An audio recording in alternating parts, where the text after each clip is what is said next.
Hello friends, आज हम लोग नया चैप्टर स्टार्ट करने जा रहे हैं गॉस थ्योरम। गॉस थ्योरम को स्टार्ट करने से पहले हमें कुछ टॉपिक्स क्लियर करने होंगे, उनकी डेफिनेशन क्लियर करनी होगी। तो गॉस थ्योरम में फर्स्ट टॉपिक हम लोग पढ़ने जा रहे हैं एरिया वेक्टर, और सेकंड टॉपिक इसी में पढ़ेंगे हम लोग सॉलिड एंगल।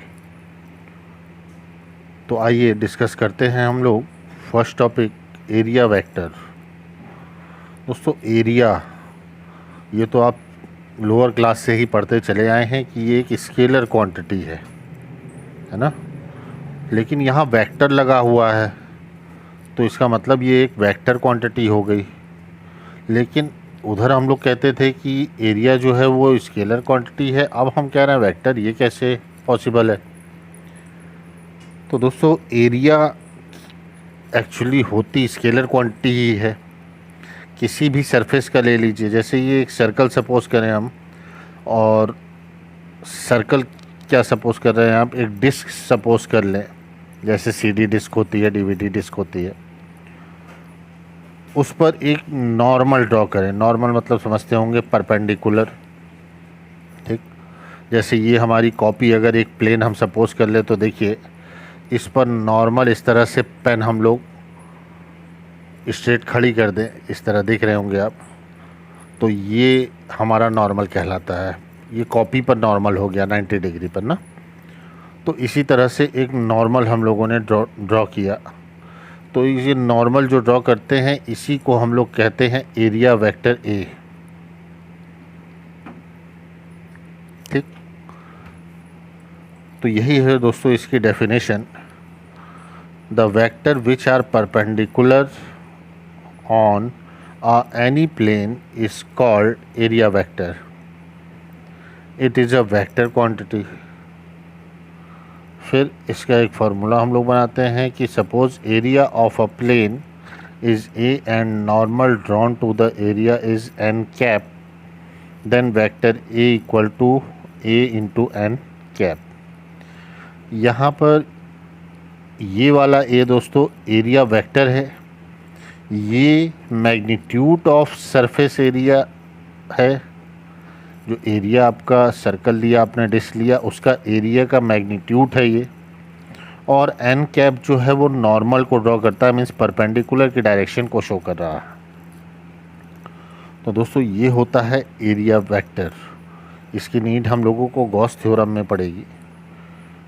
हिंदी में भी एक बार हम आपको एक्सप्लेन कर दें कि एरिया वेक्टर क्या है।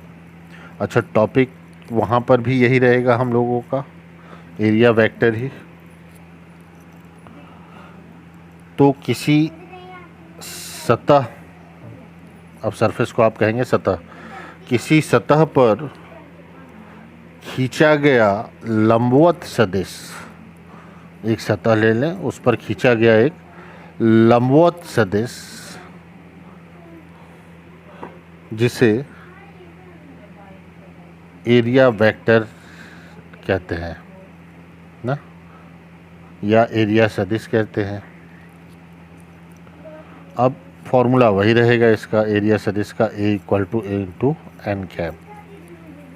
आइए दोस्तों सेकंड टॉपिक पे आते हैं, सॉलिड एंगल। अब देखिए बात हो रही है सॉलिड की दोस्तों। तो सॉलिड जैसे सपोज करिए एक बॉल है, ये देखिए बॉल आपका, तो ये सॉलिड है आपका, इसका सेंटर ओ है।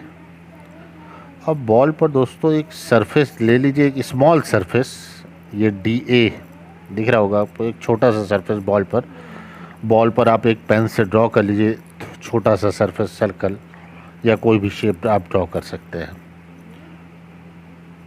तो ये इसका एरिया जो है ये है डी ए, रेडियस है स्मॉल आर। तो ये जो सरफेस है आपका डी ए का मतलब एक डेल्टा ए कहते हैं, small surface.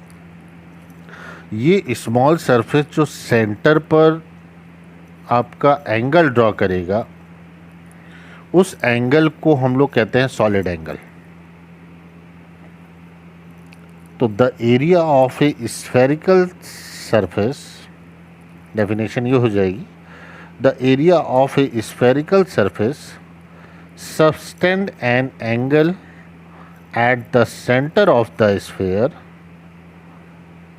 This angle is called the solid angle. It is represented by omega and its unit is steradian. तो दोस्तों इसे हिंदी में कहेंगे, किसी गोले के पृष्ठ द्वारा केंद्र पर बनाए गए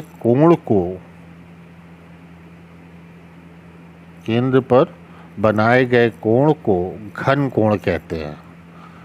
ये सॉलिड एंगल की हिंदी होती है दोस्तों घन कोण। इसे ओमेगा से प्रदर्शित करते हैं और इसका मात्रक स्टेरेडियन होता है।